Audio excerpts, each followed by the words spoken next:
This is John Dupuy, and this is, I don't know, our fourth or fifth, I'm beginning to lose count, episode of season one of Spirit Tech Talks. And we have a really, really cool show or a cool conversation here. And I talked with these brilliant people I'll introduce in a second about 6 months ago, and my mind is still kind of quasi-blown from that experience. So let me just introduce everybody here. And, well, we have Chris. You want to raise your hand? Chris Larcombe, did I say that correct? It's Larcombe, but that's close enough. Yeah, that's fine. Larcombe, okay. And Andrea Harding, I think you can guess which one is Andrea. And Brett Warshawski. And anyway, well, welcome, folks. And there's a, let me read this introductory paragraph and see if I can get through it without, like, twisting my tongue up too much, because this is some pretty heavy stuff, and then you guys can just start introducing yourselves and easing into what we're doing here. So Noomap, that's what we're going to be discussing today. So Noomap is a movement community which is transcending organizations, business, and the like. We are products and service we wish to experience in the world. We have been researching and developing socio-technological innovations to bring into the marketplace. We have prototype technologies about ready to take a quantum leap into implementation as an emergent co-creation we call Synergy Hub networks. These innovations and technologies will be models, tools, structures, and processes for planetary scale self-organization and synergistic co-creation and peace, love, and sharing. These pieces include software, hardware, code, thoughtware, and more. Well, there you have it, folks. And what my takeaway from last time, just to let everybody know, and let's see, Chris, can you move over a little bit? We got only half your beautiful face. There we go. So, yeah. So my takeaway was just a new way of doing the internet and making it from kind of a linear thing that we've all been using. Has been changing our life, and it's been, you know, when we talk about spiritual technologies, it's like the internet is a context. Without that, we wouldn't even be having this conversation. And at iAwake, we're able to send our tracks to all over the world without any physical footprints or mail or this or that, and it's just an amazing thing. And then you started reimagining this whole context that is the thing, the noosphere, if you will, that has been developing over the last 20 years, that has changed the whole story. So, hey, if you guys just want to introduce yourselves and maybe give an introduction and how you came to be a part of this and what your part of this is. So, Chris, you want to start off? We'll go from left to right because I'm left-handed. That's a good reason as any. Yeah, sure. Yeah. So I'm 29 years old. I'm a INTP for MBTI fans, and well, my journey has been focused mainly on the sort of scientific, philosophical dimension, but I've been through a lot of inner transformation and sort of evolutionary self-development over the last few years, but my interest has always been consciousness. And I was in academia for about 6 years. I did computer science, evolutionary and adaptive systems, and then 2 years of a PhD in what is called epigenetic robotics. Say that again, and, epigenetic robotics, is that what you said? Yeah, or also cognitive robotics. It was sort of the intersection between cognitive robotics, humanoid robotics, and epigenetic robotics. But basically I was looking at AGI, artificial general intelligence, and how do we acquire such a complex repertoire of sensory motor patterns, and how do we learn to acquire a diverse repertoire of skills and behaviors? Like how does that work in the brain? It's solving that kind of from a systems level perspective. But I was working with a humanoid robot called the iCup, and it's building sort of systems, software, and then testing it out on a humanoid robot, and in order to gain insight into how our brain, how our mind works. And what ended up happening was that I had a sort of experience where I was sort of perceiving myself through my own research, and almost went a bit crazy because I was like, oh, am I just a bunch of sensory motor patterns? And I was really just sort of being very introspective and studying consciousness from the inside and the outside. And then, so I was pursuing my curiosity for sort of 6 years in academia of AI and consciousness. And then I had a spiritual experience, an awakening experience with LSD. And I went through a psychonaut phase where I was studying my consciousness from the inside out and the outside in at the same time. And around the same time, I guess I couldn't miss the fact we were in the middle of a giant global crisis. And I suffered a lot with my health before I went through any sort of consciousness expanding experiences, and I felt like the suffering of the planet, and I really felt like I was in a position to do something, or at least I felt like I really wanted to, rather than just sort of observe it. I felt like if not me, then who? If not now, then when? You know, that kind of thing. And I felt like I didn't want to be part of the system anymore, so I left my PhD and began to follow my intuition and my heart. And I had a lot of questions. All of the things I'd been taught, I felt like were either a lie or hugely inaccurate, and my whole paradigm flipped inside out, upside down. It was a very painful, challenging, lonely experience for me, several years. But I met other people who were sort of able to meet me where I was at, and we experienced co-creation and almost like a telepathic connection where, I mean, this is now part of our new social operating system, which we'll get into co-creation. But yeah, I guess in 2011 I dropped out of the system. I dropped out of culture, society, if you like, to some extent, just pursue my passion, pursue my intuition and my heart. And sort of at first I was just wanting to find the truth. I just wanted to know what was true, what was really happening. And things got quite kind of cosmic, I guess you could say, and I had to reinterpret my whole, everything really. Just ended up with a completely different worldview and set of beliefs, and now I think of things very differently.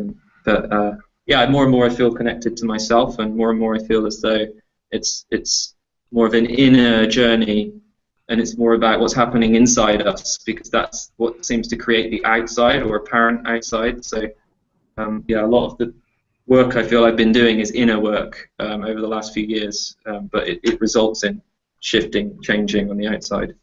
So that's, maybe that's enough. I don't know how long you want me to go on for. No, that's fine. I can really relate to that, and I went through a major life breakdown until I got to the breakthrough, and it just seems like some of us have to go through that, and if not a lot of us, it's pretty classic. And you might say that's what's going on planetarily for the whole human family, and all our other sentient being brothers and sisters are kind of waiting on us to get our acts together here. So. Break down, break through. Yeah, are you guys in the Netherlands and Holland now? Is that where we're broadcasting this from? We're broadcasting live from Synergy Hub 1.0 in Rotterdam. 11,000 square meters of integral innovation hub, co-creation, all sorts of good stuff. That's a lot of square meters, friends.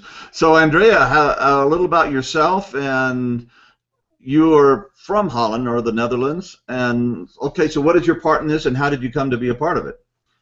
And then we'll discuss what it is. Yeah, John, I'm from England originally, but I can sound a bit Dutch because I have a very strong accent. I'm from Northern England. Oh, sorry about the Iceland thing. I know that was painful. Anyway, go ahead. My part in is I was in industry, a long time. I was working as a consultant, and I specialised in kind of a niche area of technology. I advised to government and private business on how to use technology to enhance collaboration. And it was in the early .com days when it was very messy, as well as when it got very sophisticated. So I've seen it all from that point of view. But during that time working in industry, I was also beginning to explore my own inner world. I was interested in dreams and tarot and Jungian psychology, and I was doing a lot of inner work, and I was writing a book about living in the heart. And then in 2009, I began to have very strange, what was strange for me, psychic experiences through my dreams. As a dream analyst, I was like, wow, my dreams are becoming psychic and more accurate to real life. And then eventually, I went through some really unusual life circumstances, but as part of that, I began to experience what I call guidance or downloads, and what could be described as a Kundalini awakening from a spiritual perspective. And as I had it through from my guides, I began to reintegrate my higher self so that I could move to this new level of consciousness that I think we're seeing for all of humanity in the spiritual realms. So what I started to get through was that I was part of 2012. A lot of people think something didn't happen in 2012. It definitely happened for me. I was freaking out. So that's what the calendar was about. It was waiting on you. It's not about me. Awesome. No, little me. I was paying attention. And actually, my guides were taking me through the Mayan calendar. They were showing me how each step in the Mayan calendar represents the stage of creation, how creation was about to speed up, and how my psychic capacities were coming online to reflect what the new human would experience in the future. So I had a really deep initiation, and then eventually, as I got into 2012, I had through that I was going to be part of co-creating a quantum technology, and I didn't know what it was. I'd worked in technology for a long time, and I was kind of, I have no idea what this is, but I followed my intuition at that point. I had 3 businesses at the time, and I closed all of them down. I left my former home, and I put out a press release and set up a network saying I'm looking for co-creators who have a mission or a calling to develop a technology. And at that point, these 2 showed up, as well as around another 1,000 young people, really, a lot of young people. So I ran a network for about a year, and then eventually we got closer through that process, and we could see that the natural outcome of what was Earthstar Network, that's what it was called, was going to be this Noomap project, and the network continues to support us. So my interests, just briefly, are in kind of energetics. I also used to specialize in team dynamics. Chris mentioned MBTI. I'm an MBTI practitioner. So the part that I tend to play in Noomap is how it can help us co-create, but from the feminine principle, the inner principle. How do we design systems that support our inner journey, our inner creative expression, and allow it to be optimal, and also these systems to respond to our unique individuality. We're all unique. That tends to be where I get involved, but I also can integrate technology and business and communications and that kind of thing. So I dance around in Noomap. Doesn't tell you what it is, but might get onto that. No, we're working up toward that. Brilliant. Thank you so much. That's great. And Brett, now you are from, and you're from the Netherlands. I'm from New Jersey in the U.S. Okay. My notes here. Maybe it's Netherlands, New Jersey. Is there a town called Netherlands? That's the southern part we don't talk about too much. Well, great. So, what is your part in this, and how were you drawn into this, or yeah, your story? Well, I'm wondering if I'm not some kind of robot from the future that came out of Chris's work and Andrea's guidance. Well, that's interesting. Yeah.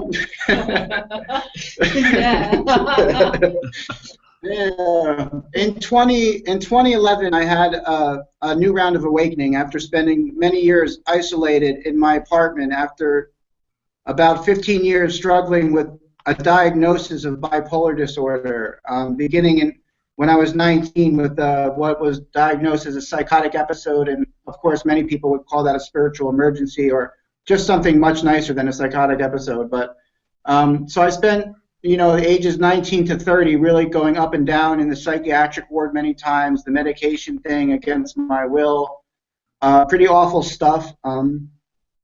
And the blessing of that time was I could do my own thing and learn what I wanted to and go back to school when I felt like it and study what I wanted to study. So I probably read a book a day for 8 years or 9 years. So my background is really to be a generalist and a mystic. And my profession has been self-inquiry. I realized a couple months ago when someone asked me. So that has been my life path of self-inquiry from the Who Am I School of Ramana, was sort of my hero there. And Ken Wilber's work was a huge influence when I was about 23 or 24. I found his book in my trunk of my car because I bought it and left it there and found it there one day. So I felt a little better around age 30, and I went back to school for psychosocial rehabilitation. I thought I wanted to work with other people as well that were experiencing mental health issues. And then after that 2-year program was done, I fell into another depression again in like 2008 because I couldn't get any work during the sort of economic collapse. I just finished the program, but I couldn't find an entry-level job. So I had an inspiration to start writing a screenplay because film is a big passion of mine, and I was in film school when I had that first episode and never was able to return. So I wrote a screenplay from 2008 to 2011 about music, philanthropy, and film. And then I got depressed again, and I met a new round of friends in 2011 that got me out of this crappy state-supported apartment and $700 a month, and they got me out on the road and started on a new adventure for me.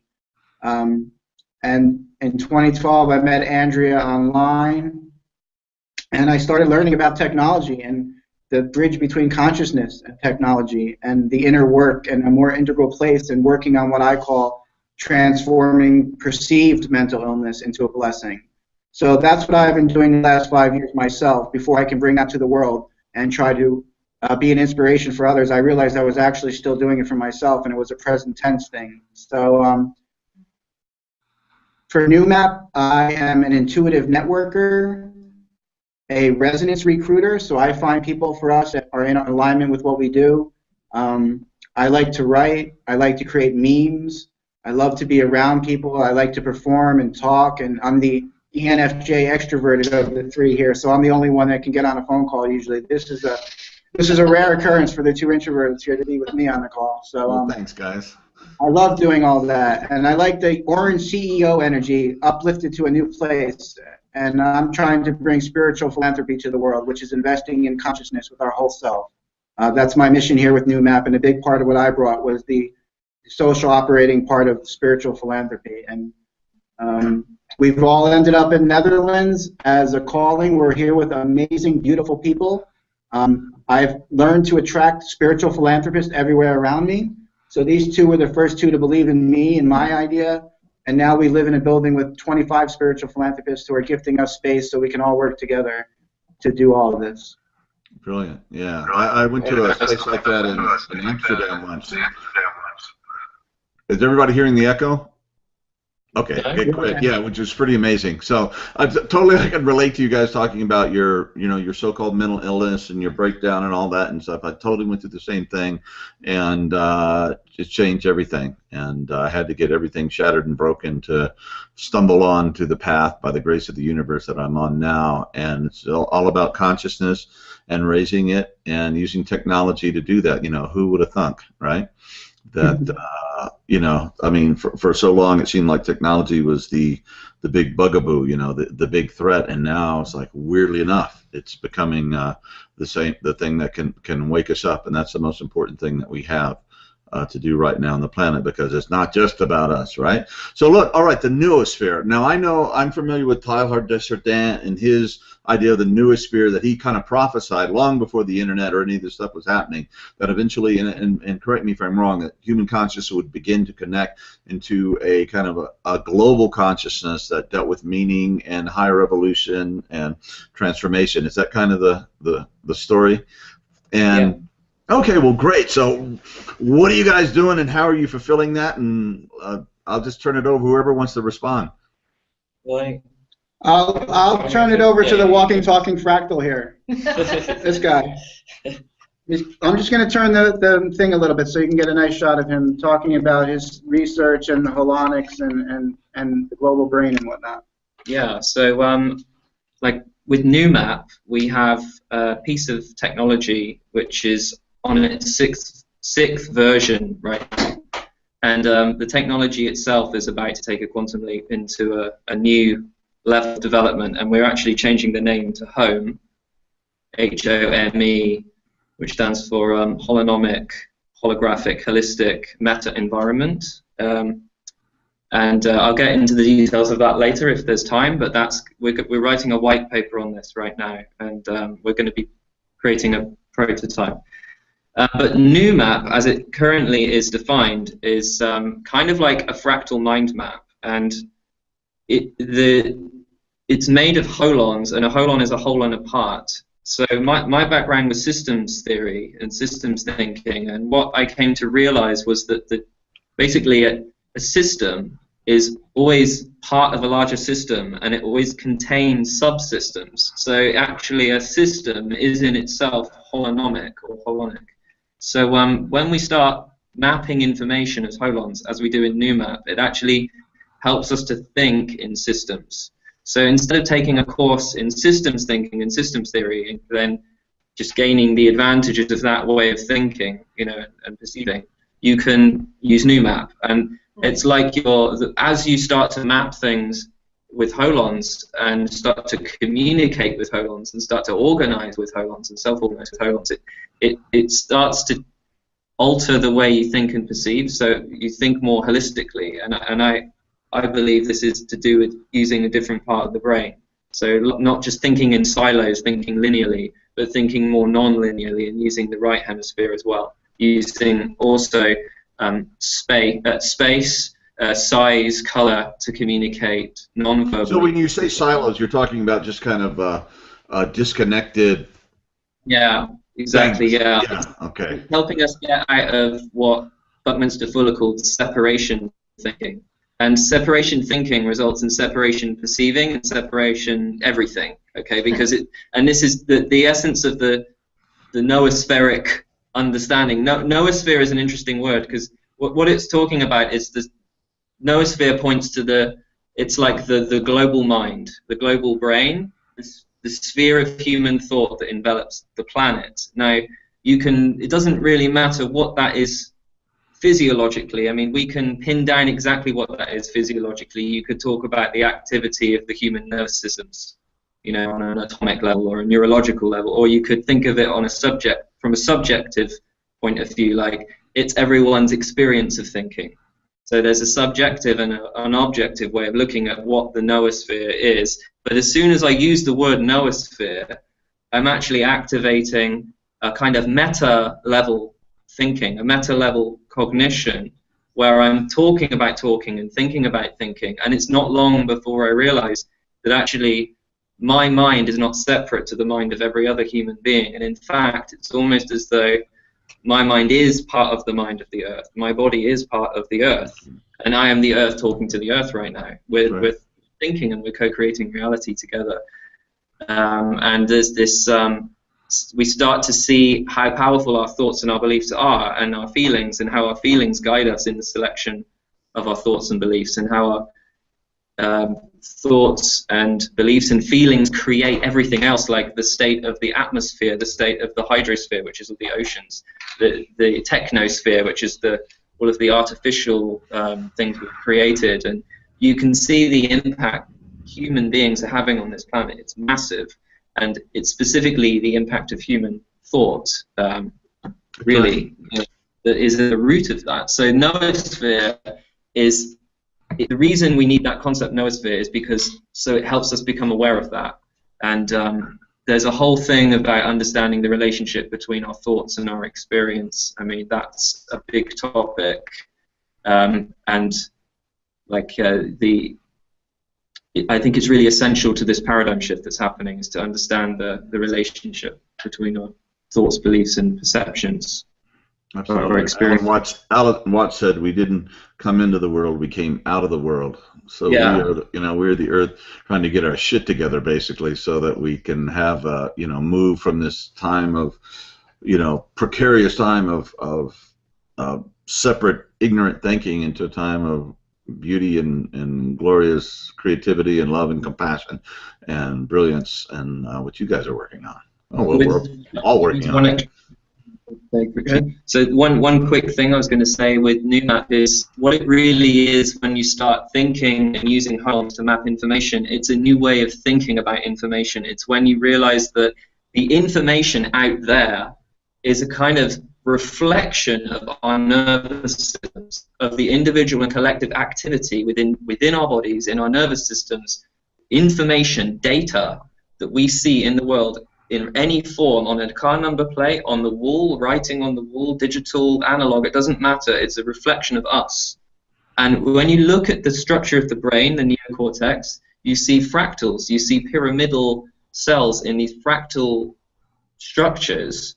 So when you're mapping information as holons, and linking information together as holons, you're using something that's more biomimetic, that's a similar structure to the brain. So you have this resonant pattern, and I mean, the whole body is holonomic. The whole body is fractal. So why shouldn't we store information in that way? And I mean, when you look at our architecture and the way a computer works, and we have files and folders, and everything is boxes and lines, boxes and lines, boxes and lines, rectangles, and we have all this patriarchy, and it's like, where's the spirals and the curves? And I mean, nature doesn't use the same geometry that we've been used to. It uses much more diverse, fractal kinds of geometry, and so Noomap's about going back to a more ergonomic, biomimetic way of thinking about and using information, and this is essentially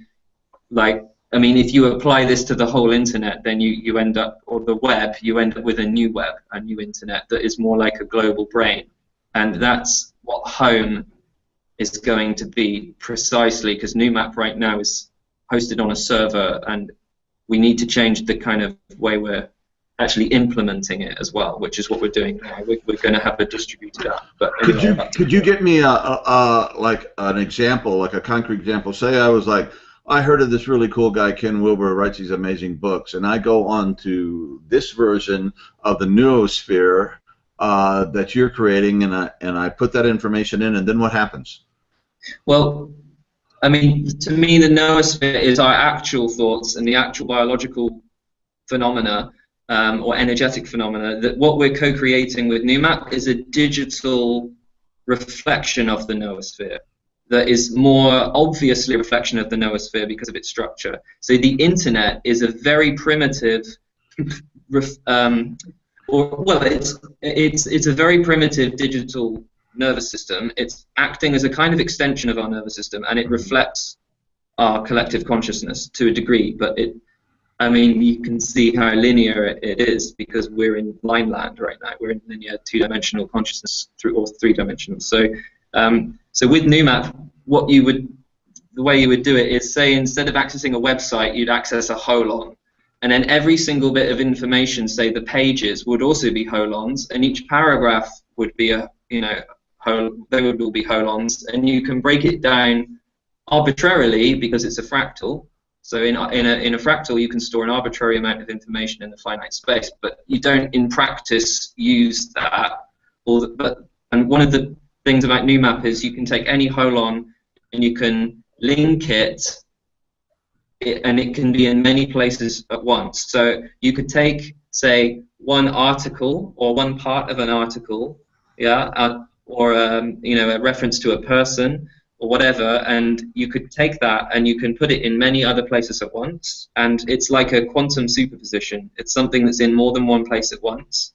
So, and in the background, it's like a graph. It's like a graph of nodes and links, and it's also related to this idea of semantic web. But in practice, everything is a holon, basically, like every object. So, your timeline on Facebook would be a holon that contains a load of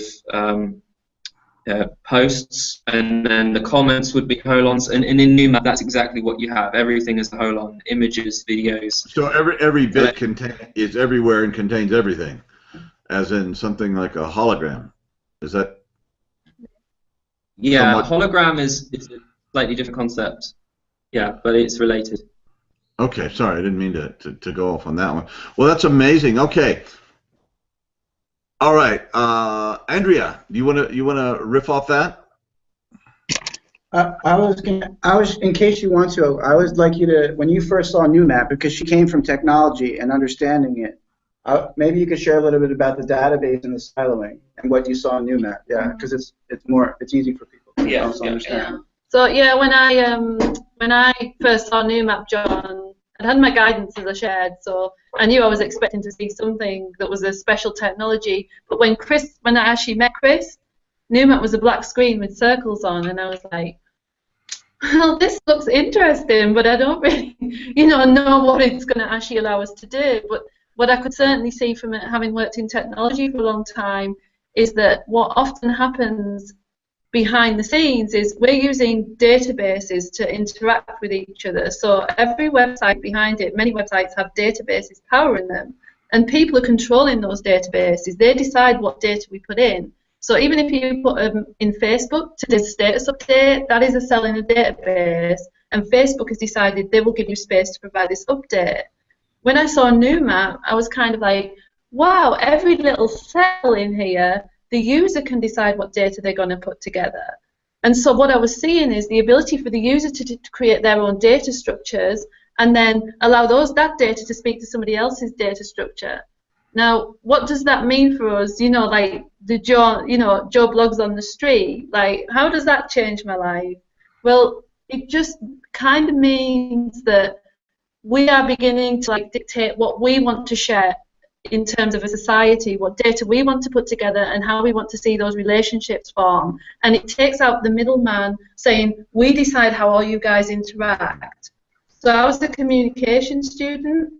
When I was a student studying communication, I was also studying feminism, and the feminists were saying, wow, all our civil structures have been built in this kind of top-down fashion, and the feminine is more wild. The feminine wants to come from the ground up and acknowledge the subjective. And in communication, we were seeing the same patterns of these top-down communication systems. A broadcast system is a top-down system. It's somebody able to control the airwaves and say, this is how we think, how you ought to think. And what we were exploring in communication is if we could have a bottom-up communication system, we would start to see people coming into control of their own lives. So this is probably more complex than I anticipated, but Noomap is exactly that. It's starting to put us, the individuals, back in control of what they share, but also how we interact as a society. And that brings us into what I'm passionate about in Noomap, which is building distributed structures for working together that honour the self. I think I'll take a pause there because it's complex, and I think it's nice to get into some of the user journey side of it so people can relate to this at a less abstract level. But certainly, I saw in Noomap the ability I'd never seen, to put it simply, the ability to create these mini data objects and allow people to dictate how they interact. I hadn't seen that before in technology. It's kind of not determining, with Facebook, if you think of Noomap as a social network, it's kind of, you can think of it as a social network of some form, but rather than predetermining the sort of forms that you fill in and the structure of the page, it allows users to create that themselves. So it's on a different kind of level, and it's basically the inherent structure in Noomap is almost like just mirroring the way the brain works. So it leaves a lot of space for individual self-expression, and it can be customized to do pretty much anything. So initially I started out with looking at how can we unify all of these emergent grassroots socioeconomic things like eBay and lift sharing and free cycle, and I thought if we could unite all of those systems into a meta system, we'd have an alternative to the monetary system and the monetary market capitalist thing that is holding us back seemingly. That was where I started with it, but as I met people and we started co-creating, it evolved, and then it became something that facilitated manifestation. So we started mapping desires, skills, intentions, resources, these 7 frequencies of co-creation that are primarily involved with the creation of reality itself. So we were doing that to facilitate creation, co-creation, resource sharing, etc. But that's just one application, you see. So it's been a very difficult challenge to explain Noomap to people because it's so malleable and so diverse in its function and its applications, because all you need to do is change what we call the ontology, change the language or the things you're mapping, add little pieces of code, and it's a whole new thing. So we're not sort of, it's not like Facebook where there is only sort of one linguistic, neurological, semantic framework that you can play in. It's more like it's all possibilities. And with Home, we're really taking that a step further, because we're going to have many different interfaces and let the users program code, and it's really more like a operating system for a global computer. We're developing it on Ethereum, which is the world's first global decentralized computer, and also IPFS, Interplanetary File System, which is a distributed storage network. I get into a plug for IPFS. Yeah. But everything like Tan said is you know, it really is. It is like a kind of like a meta database, really. Like it's like a database of databases, and it's a neurologically inspired database. Here's the good news. Here's the good news to the audience. It worked. It works. We've been using it for 2 years as our own tool. Yeah. And like, for example, the very popular internet tool called Slack. They developed that because they needed something to use themselves, and they were able to like self-fund that because they had prior experience and funds, and now they've got like 200 million in the bank they don't know what to do with. So we're doing the same thing. We're building something that we need because we have this high processing speed, and we want to be in the 7 S's of co-creation that Barbara Marx Hubbard talks about. That is our values, like synergy and synteny. Spontaneity, synchronicity, self-creativity, supersex, and syntropy.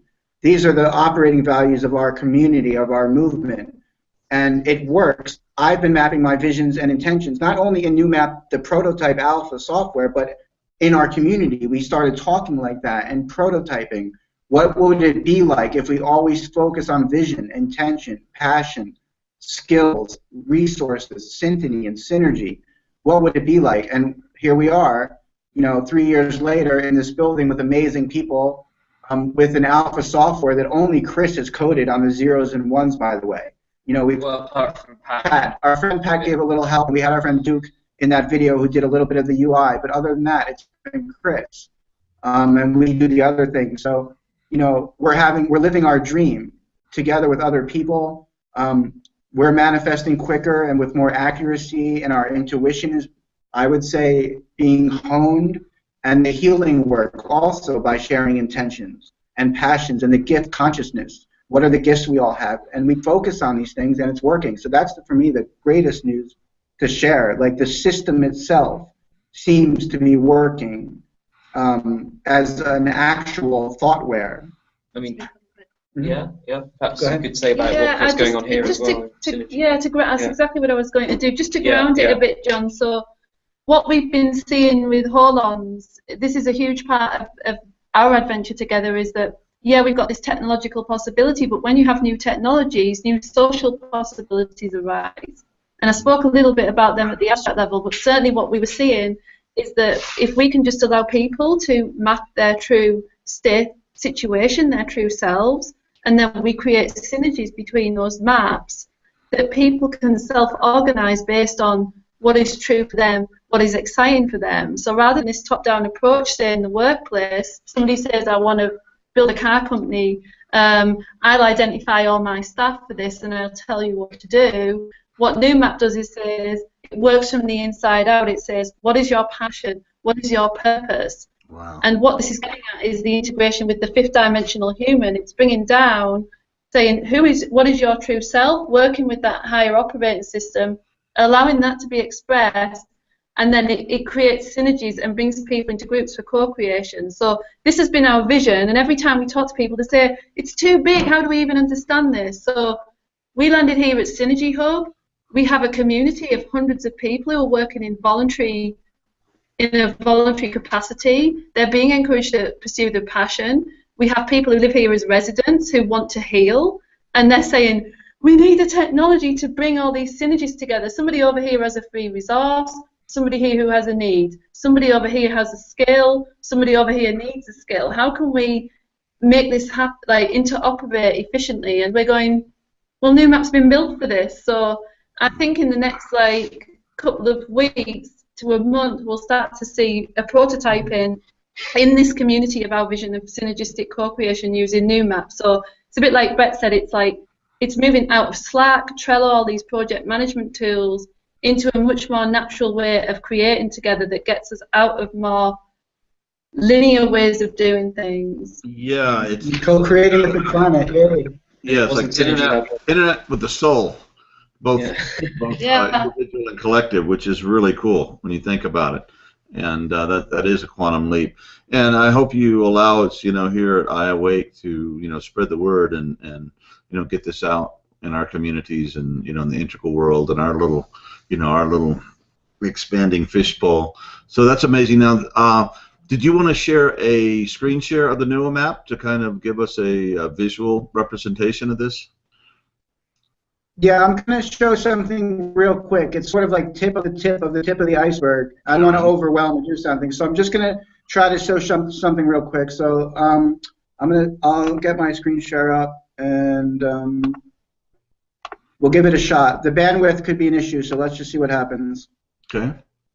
Did you see something come up? Yeah, we have a holon or a circle with little circles with smaller circles. There we go. Yeah.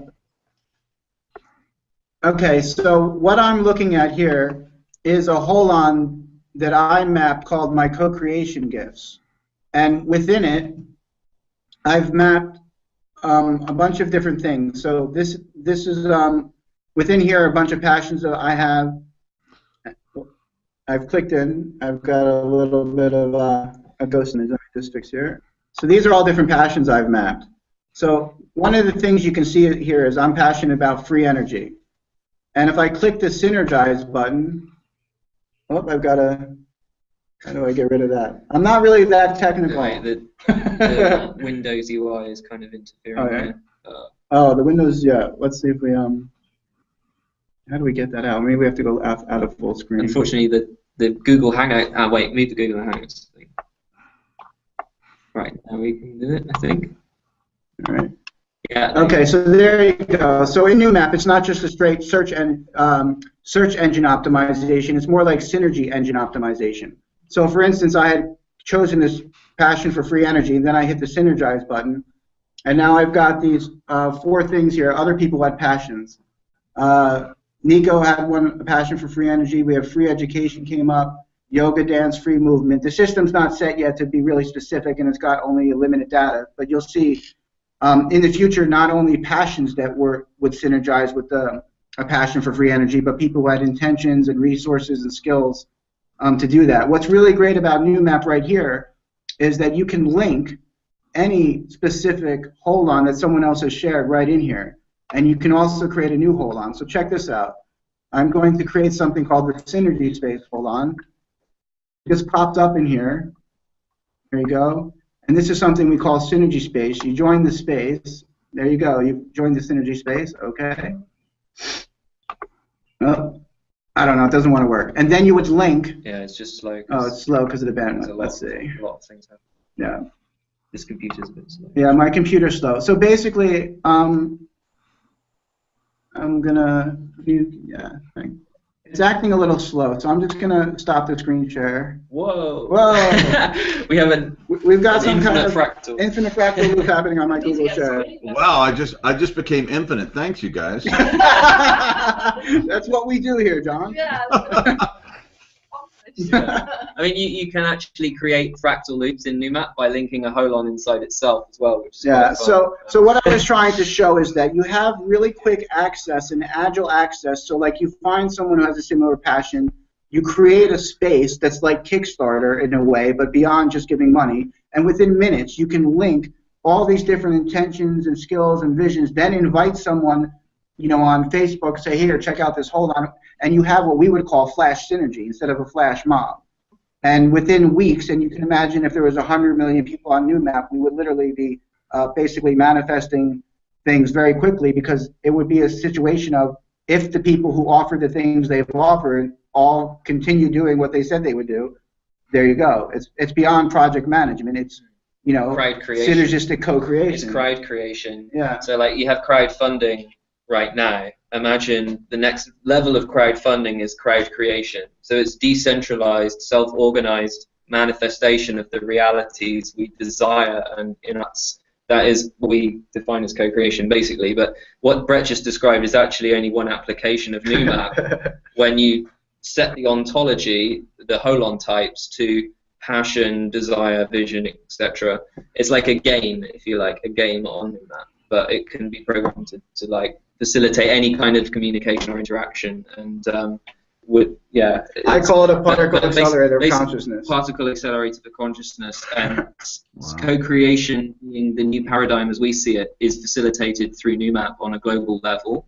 And we're passionate about using Noomap to facilitate co-creation, basically, and that's the main application as far as we're concerned, because it's the one thing we see that we need. To get out of the matrix, we need a new matrix, and we have to co-create that. And it has mental components, emotional components, and technological components, like new ways of generating energy, you know, clean, abundant, distributed energy, like solar, wind, and zero-point energy, etc., and the more like esoteric forms that are being suppressed. So we want to map all of that. We want to map what is needed to manifest that. We want to map the people who want to create it, what resources they need, and we want to create synergy, facilitate synergy. So that's what Brett's talking about. We want to empower self-organization so that humanity can get itself out of the mess it's in. We don't need anyone to come and save us. We don't need to rely on government or any authorities of any kind. We can literally spontaneously co-create and self-organize a new matrix. And that's exactly what we're pioneering and doing right here in Rotterdam. And Synergy Hub is part of an idea that we're calling Synergy Hub Network, which is a physical network of hubs where you can not just come and visit, but you can live in there. We're literally co-creating the foundation for a new lifestyle, a new reality, a new paradigm, and we're living it, and we're being it. And we're creating something that will scale. And this includes having a basic income. It includes having free access to everything co-created in these Synergy Hubs. And when things are monetized, while we're still in a monetary system, while people still use money, the profit will be redistributed intelligently and shared. Yeah. So sharing, and then we also have unconditional sharing. So we've got free food being shared all the time, every day. We're communally cooking, and we're sharing food unconditionally with the community. We have a free shop downstairs where people are exchanging resources on a free basis. So we have this unconditional sharing, and that's linked to unity, the community unity. Meesteren are the community who basically manifested this amazing building we're in, and several other buildings. We're working in 2 other buildings in Rotterdam as well. But basically this idea of Synergy Hub didn't emerge until Meesteren, United Earth, and Noomap met at the end of last year. And when these 3 communities came together, we immediately sort of recognized the value of working as one, and it didn't really feel to any of us that we were in these separate organizations or silos. We just felt immediately like we were one team. And United Earth is one of the names we've been using to describe ourselves, but it's not an organization. We are literally the Earth uniting. We see ourselves as just people who are uniting and co-creating, doing our best to create something new that can help everyone, that we're excited about, that we're passionate about as well. So United Earth really, to us, is a descriptive term. We are the United Earth, and anyone who's co-creating and collaborating with us is the United Earth. But we're not too attached to names and symbols and logos, but it's really the synergy of our skills and our talents and our resources that is enabling what's happening right now. But I guess we had to do a lot of the inner work and the inner stuff to get to the point where we can see the possibilities that are there. And we just want to scale up what we're doing. We just want to scale it up and make it really accessible to everyone, so they can just cross the line, out of capitalism, out of the current consumer control, fear-based, business-as-usual paradigm into a totally new paradigm of co-creation. And people will still have money, they will have more freedom and more money, in fact. And all of this is possible just because we're sharing, and we're inspiring each other, and we're empowering each other. So it's going to go viral, and we're looking to create a new lifestyle that goes viral, basically. And it's yeah, and it seems you, as in all things human, you have to account for the different developmental levels that are currently running around the planet. People. I mean, Brexit. That's just one thing. In times of stress, fear increases, and we can say, these guys are a bunch of, nationalistic dummies. But we have to, these guys are under stress. They're scared. They think they're going to lose their identity. There's all these things going on. So we really have to account and language things and make. I'm just suggesting this, that we have entry levels where people can go and they can enter it, and we're not expecting everybody to be at Ken Wilber's level, or the second, third tier development. People are going to come in wherever they're at, where all our human family is. We all start at square one, and hopefully something like this will be something invitational and non-threatening, that we can allow people to come in, and we can make that essential evolution of our species to much more global-minded, much more united, much less greed and fear and all these things that are going on. And become an evolutionary tool for individuals. So instead of waiting till, like in my case, around 50 years old to start getting this kind of integral consciousness, it'll be like 13, 14, will be the norm, and, move on from there. So, yeah. I'm really glad you said that, John, because something that is a real core principle of the hub here is we use, the spiral, the integral spiral, to look at how we can create a social operating system that acknowledges diversity. So what we're playing in here is all levels of the spiral. We're passionate about being integral. So even we call ourselves the vapor floor. We use this analogy of ice, water, and vapor, and we're kind of up there in the ethers. But what we're looking at is how do we interface with different realities. And part of what we're doing here is the prototyping of the social operating system, which then can be mirrored in the tech. So we have a lot of conversations here about language. I mean, you're speaking right now to more, we're having a conversation about spiritual technology, so we've been in that space, but there are other people here working on how do you interface with just the ordinary residents on floor 2. They're not going to speak our language at all, and we're looking at building like language systems that can speak to any, and then allowing people that are kind of resonant with that area to then be the spokesperson for what we would call that holon. So it is important, and part of the I'd say the real work we've been doing here is that how to work with diversity, different decision-making systems, different ways of seeing, different economic systems. We're playing with all of them. That's the beauty of the holon. They can all thrive together. Brilliant. So let's see. Okay, so we have a live audience that's participating. Is that correct, Pam? Pam, are you out there? Yes, that's correct. All right, you're a talking ball. Hi, honey, you look different. Okay, so do we have some people lined up to ask questions? And I have a few questions too, but I'll defer to the rest of the field here. Yeah, we've got a question from Tom who says, how does a newcomer to Noomaps become a part of Noomaps to learn and discover and explore Noomaps? I'll take that first. Yeah, you guys can. Right now, we have what we would call an alpha software out there. There's a tutorial online, which we can get the links for and all that, so people can give it a shot to get on there and message me on there and just start learning the basics from the videos and then playing around themselves. So to reaffirm, we have an alpha software. And we've done this all on our own with very little funding or a big team. So it's at Alpha Software. It's near beta level, but near beta, but we're still working on getting the larger team and whatnot. I mean, this is a traditional project that would have gotten 10, 20, whatever, $30 million and have a team of 30 people. So they can play that way. It's great to get to know us. I'm using Facebook right now. You can go on Noomap on Facebook. And just start interacting, getting to know us. And the Synergy Hub here in Rotterdam is a place you could eventually come and visit, and meet people personally.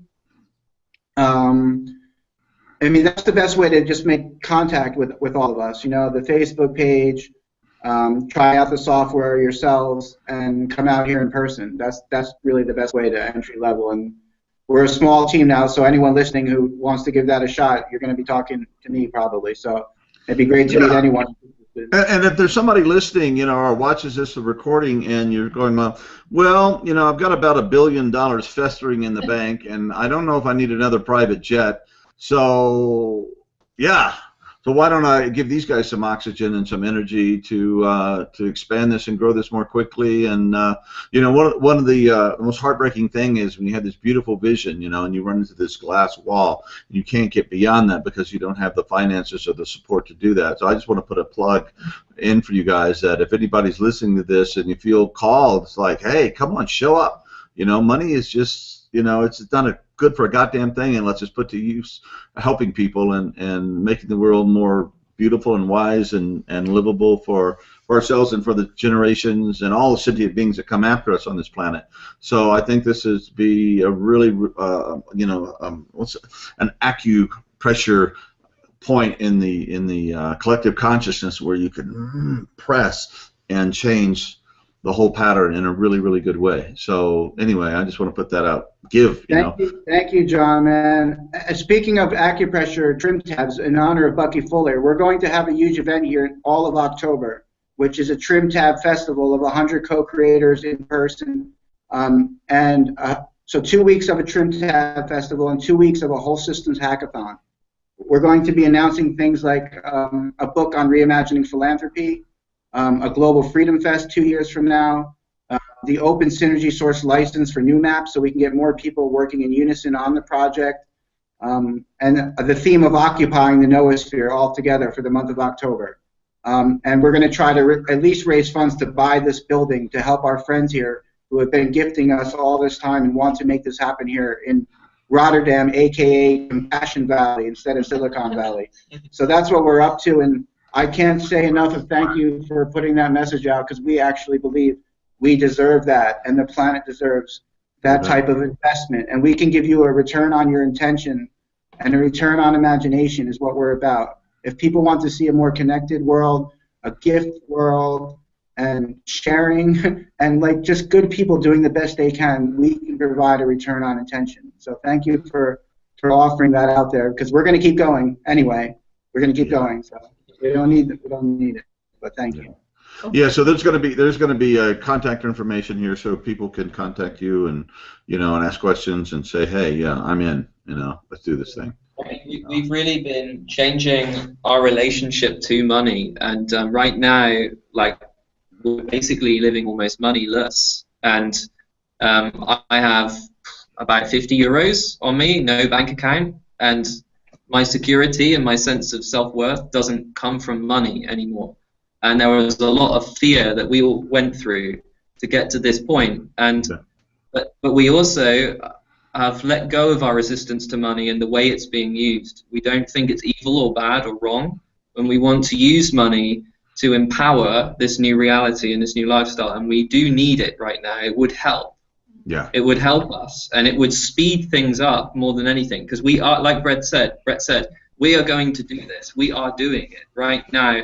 We have enough space in this building for volunteers to come here and co-create Noomap with us. But to get decent computers, to get to get more people on board who need an income, because not everyone is ready to jump out of the current paradigm, and it's quite a shift to live in this way that we're living in. It takes a lot of work to get your mind in the right space. But basically the money would be very helpful. So if there is a philanthropist out there, that would be great if they could come and co-create with us and come and visit. And Brett mentioned October. That's an ideal time for things to really take a leap forwards, I think, as well. Yeah.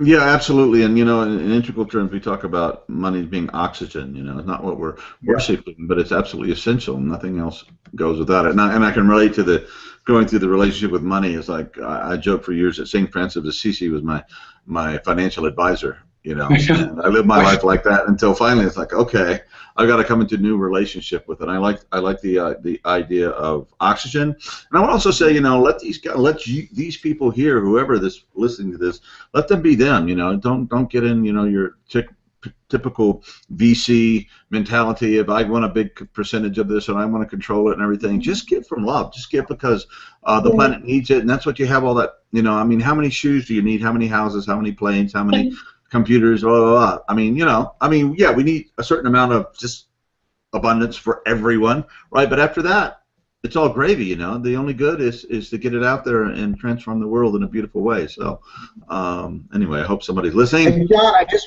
I just wanted to say that people can contribute, you know, the other gifts, their networks, you know, get us an interview or connect us with someone or connect us to musicians that can come play here. You know, and not everyone has money, but people have connections and family. That's the beauty of spiritual philanthropy. There's time, there's attention, there's skills, there's experiences. Like, we would love to have, like, I don't know, Radiohead and Pearl Jam come here and play on the roof of the Synergy Hub during October. So, like, I know some people know people that would actually resonate with that, and then we can just sell tickets to raise money or something. So there's a million ways for people to help and be a spiritual philanthropist. Yeah, and you know, one of the main things that's come out of this whole experiment with spiritual technologies, tech talks and all that, has been that my main takeaway, or one of the main takeaways, has been that collaboration is the new competitive edge. In other words, we're not trying to screw each other and win the game or something like that, but we're trying to, you know, work together to get this job done. And we all have these little pieces of it. And we started talking to all these brilliant people all over the world. It's just like, oh, wow, we're not alone. It's not just a little iAwake on our little iAwake island, you know, trying to do this thing and transform brains in a good way and consciousness. It's like we're part of this huge eruption of consciousness all over the place, and we're starting to connect the dots. That's at the heart of our new social operating system, John. We see it, the main shift is not from money to money less, but moving out of competition into synergy, collaboration, because the more that we do together, the more that we share, the more that we create, and we can redistribute those resources, and it creates this vortex of infinite abundance. So at the heart of our social operating system is synergy, which is why this is called Synergy Hub, which is, the whole is greater than the parts. What I can do more with you than I could do alone, and what gets created is something that, like, cannot even be defined. So synergy is the DNA of Noomap and everything that we're doing here. Our future selves will be way more abundant and wealthy in an integral sense than any of us right now, including the richest 0.1%, 0.001%. Wealth is not one-dimensional. We're realizing. No. It's not just about how much money or power or control you have over others.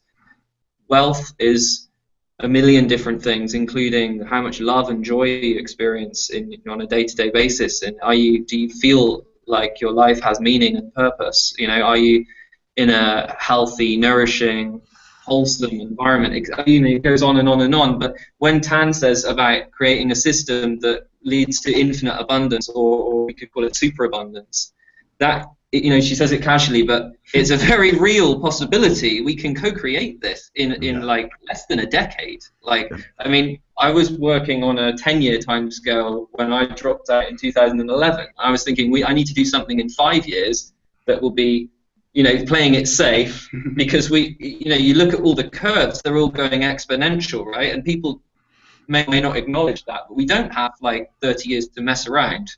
Or 50 years, we have like 10 years. So we really can do this in a very short space of time, because in a very short space of time we can change our minds, change our beliefs, and change the technology and the way we interact. Like Ethereum, for example, we could all just start using Ethereum and bypass government entirely and pay all of the service providers for all the different sectors directly.